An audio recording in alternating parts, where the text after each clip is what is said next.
You ever think back on the books you enjoyed as a child and think, man, I had good memories with these characters.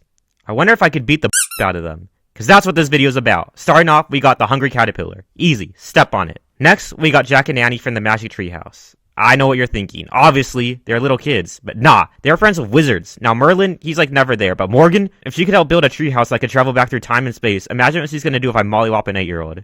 I wouldn't want to do that anyways. The kids are victims. Morgan's the one sending 2 elementary school kids to play with dinosaurs and relive the Ice Age.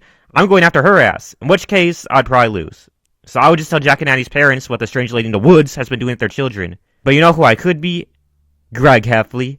In terms of an actual physical fight, we're probably pretty even, not gonna lie. But you see, the thing is, I wouldn't need to do that. All Greg cares about is his popularity and trying to aura max. So I would just leak all of the sociopathic, narcissistic diaries he's been writing to his whole school. Specifically, I would just post them all online and highlight specific parts about certain people and send them to them.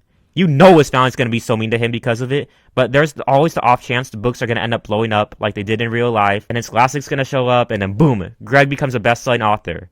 But in that case, I think I would still win, because he's going to end up becoming a slave to his books for the rest of his life. The only downside to this plan is I'm going to have to sneak into Greg's house and find the diaries. The same house Manny lives. Manny's almost as bad as the next book character. No, David. I am not fighting this kid. Aw, because he's like 6? No, because he's the type of kid to purposely lock you in a hot car and laugh as you're cooked alive. This gotta be the kid J.R. Martin based Joffrey off of. Rainbow Fish. Shoot him with a harpoon gun. Captain Underpants.